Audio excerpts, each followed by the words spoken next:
Just take this chair in. Just understand what's happening right now. But whilst my chair's in the medical department, I'm in the winners department. And Joe Gomez is also in the medical department. They didn't let him hold the trophy. They said, hold on. Last time I did this, lockdown. Liverpool had won the league. Everything was right in the world. If you were a James Bond supervillain, we couldn't go outside. Did that change my day-to-day lifestyle? No. But in the way that I was drunk last time, we are drunk again today. £3.99 by the way as well for this. Flipping. Fucking, they think I'm made of money, bro. Liverpool are Premier League champions. No, why is everyone annoyed at that? I'm stating that. Why are you boring me? I'm right. The fact of the matter is we've known about this for a while, okay? But even with being a Liverpool fan comes lots of pessimism, trepidation. Yeah, we are always thinking the worst because we've been the worst. Yeah, I've seen Dejan Lovren. I came up on Stuart Downing, Charlie Adam, Jay Spearing. This was my life growing up, okay? Not this winning malarkey. But today, we win. This is only the second time in... I should open this Magnum. Hold on. Yes! That's what my knee sounds like, by the way, every single time I get up in the morning. What I'm trying to say is, lads, okay, look, this doesn't happen very often. Liverpool are a big club, and I suppose, are you fortunate to support a big club? I suppose you are. You know, a lot of teams don't win, like, anything necessarily, or don't even fight in the top tier of English football. I totally understand that. But this is cool, and that's why when I'm seeing people tweeting, saying, oh, Liverpool have won a 20th league title and no one cares, that's fine. But I don't mind, because my enjoyment on Liverpool winning the league does not depend on whether everyone else cares. I'm absolutely fine with that. I wish I was in Liverpool. I was not, but I was watching, and it was honestly about as perfect as it could have been. The early jeopardy, okay? The depression setting in. Oh, we're not even going to win it today. When Solanke scores from the corner, and then we go up the other end immediately. Luis Diaz scores, and then we just turn on the taps. We got Mo Salah doing meet and greets halfway through the game, fam. He literally could have been signing autographs for the final half an hour of the game. We wouldn't have conceded any goals. Was it all a big Google Pixel advert? Yes. Is that depressing? Kind of. What I'm trying to say is Virgil van Dijk could have been playing Nintendo DS and we wouldn't have conceded any more goals, bro. Tottenham are bad. Let's have a little section that I like to call fucking hell, what's going on at Tottenham? I think we should discuss Tottenham. They're 17th in the league.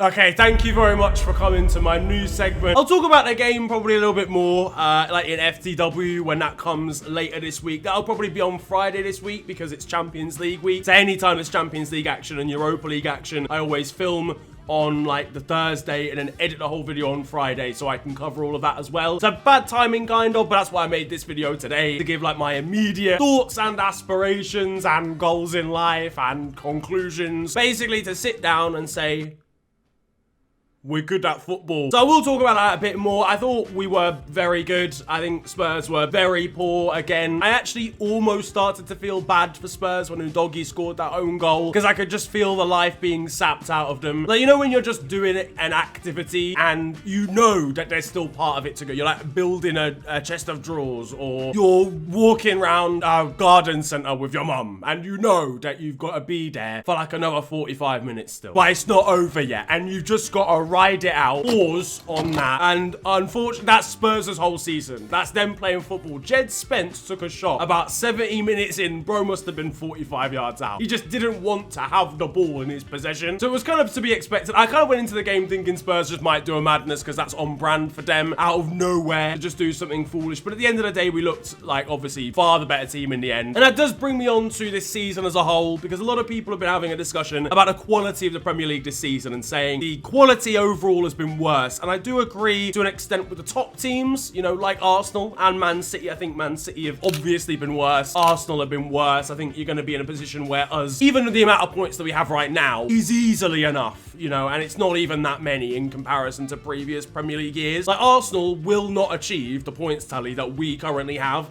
and that's crazy. But on the flip side, I think that's because the rest of the league has improved. Yes, Manchester City are objectively worse. They've been found out a bit this season. Arsenal have been worse. They've been dealing with injuries a lot more than previous seasons as well. I'll come on to Arsenal and how I think they fared and my respect for them a little bit later on. But I do also think off the back of that, Chelsea, whilst they're in bad form now, have been better this season. Newcastle have been better this season. Forest look amazing out of nowhere. But Jurgen Klopp will be looking at this table either way depressed, knowing that he should have just stayed one extra campaign. Running out of energy. But crucially, I think some of our players have improved a lot as well. Sky Sports were interviewing people like Mo Salah at the end of the game, where he was talking about the fact that he doesn't have as much duty defensively anymore. Arne Slot has kind of made that trade-off of being like, right, you don't have to track back as much because I know you're just going to do a madness up the other end of the pitch. And that's exactly what's happened in basically every game so far. By the way, slight sidetrack. Does everyone like the sunglasses that I'm wearing right now? I'm thinking this might be part of the look moving forward, whether maybe I wear these day to day. I've got a new setup as well in the background, but I ordered lights and they didn't arrive, and they got sent to a nearby off license with a great name that I can't disclose. I can't disclose where I live. They didn't have it, so I don't have that yet, but I do have these. So obviously, what I'm trying to say is, yeah, I don't even know what I was trying to say. So not only is he getting the best out of our best, you know, player, but also people like Ryan Gravenberch, who have been, I mean, he is so silky on the ball. It's actually insane. Like, he's actually one player that I enjoy watching maybe the most out of any of our players. Alexis McAllister's been absolutely unbelievable. I think Szoboszlai, in a bit more of an advanced role, is much better than he was last season too. And that's nothing to take away from Jurgen Klopp at all. Jurgen Klopp is like one of the most transformative managers that we've ever had, one of the most decorated managers that we've ever had, or obviously in the modern era. I know Liverpool, obviously in the 70s and 80s, we were winning everything. I've enjoyed the continued development of people like Curtis Jones and Connor Bradley this season as well. I think Arne Slot should be commended, because coming into a league like the Premier League and just winning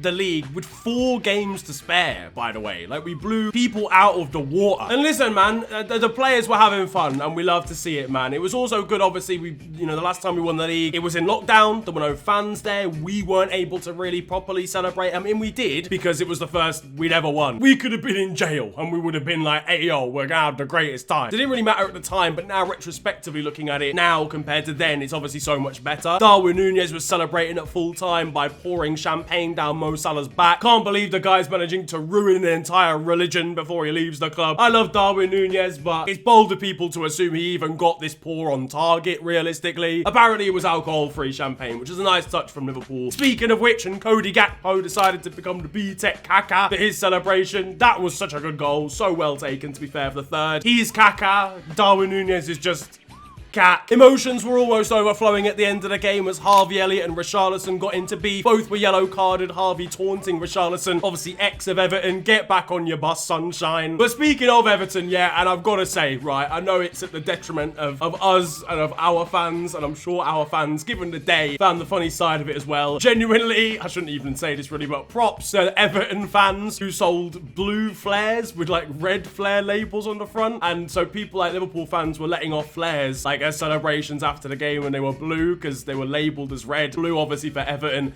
It's a shithousery award. This isn't even an episode of FTW, officially speaking, but you ain't winning anything, but you'll win the shithousery award for today, you get me? Whilst we're giving appreciation to other clubs, I do want to say, you know, I do want to say that I have appreciation or respect for Arsenal this season. Some of their fans annoy the shit out of me, I'm gonna be so honest, yeah, and I'm talking like online. I have a lot of friends that are Arsenal fans that are all very bearable. It's the kind of the Twitter ones that aren't, but they have ultimately been unlucky. You know, injuries at vital points to the season to the likes of Bukayo Saka, Kai Havertz, Gabriel. I think, as I've said all season, they've been done dirty as well with refereeing decisions. They love to say there's like 10 results or something that is like, that is solely down to the PGMOL. Realistically, I think they could have earned 4 wins more than draws. I mean, the Wolves one, everyone talks about the Wolves one, they still won that game anyway. Like, it's very easy to blame refereeing errors, I get that. But if you're a really good team, you win games convincingly against Wolves anyway. I don't mean to be that guy, because we've not convincingly beaten teams. We were 1-0 down against Southampton this season, yeah. If you're really good enough, and you're good enough to get 90, 95 points, which is what you need in recent years to win the Premier League, you steamroll these teams anyway. Either way, sorry, I'm beefing them here. I was not supposed to be doing that. What I'm actually trying to say is that I actually respect Arsenal a lot. I do wonder how they'll do in the Champions League. I actually think in terms of balance overall, they're actually the best team left in the Champions League. They deserve a lot of respect for that. But I think there maybe should be some questions asked at some point of Arteta as to whether he can really take them that final yard if he doesn't win anything this season. If he doesn't win the Champions League, because 3 years finishing second in a row, we look like we're back now. We've kept Van Dijk and Salah, so we're only going to lose Trent Alexander-Arnold. I've seen us linked with people like Frimpong and Koundé and Kirkesh, which will improve us undoubtedly defensively next season. You'd imagine Man City will be back. Will Arsenal really have a better chance of winning the Prem than they actually had this season under Arteta? I'm not entirely sure. Just sign a striker in it, please. I'm begging you. Actually, I don't even take away your anti-Liverpool hats if you have them, and just like say, generally speaking, what you think this season. Because I think it's been one of the seasons of all time. You know, I will wholeheartedly admit there's not been a very good Premier League battle. I mean, the title was basically over about 3 weeks ago. Again, as I said, I'm literally, until Arsenal drew against Everton, that was the first time I was like, oh my God, we might actually be winning this legit. But I'm sure for everyone else, it was much earlier, and that's a bit of a shame for the title race to be gone that early. There's been absolutely no relegation battle whatsoever. But that's gonna be it from me, man. I'm off to celebrate. No, I'm not gonna lie to you. We'll be back to regular viewing. Now, there's a video coming out tomorrow about Kylian Mbappe before the Champions League games drop. I think there's 5 videos going out this week, including a gaming video. There's flipping loads of TikToks and shorts these days. Make sure to follow my TikTok. It's at the official FNG. But ladies and gentlemen,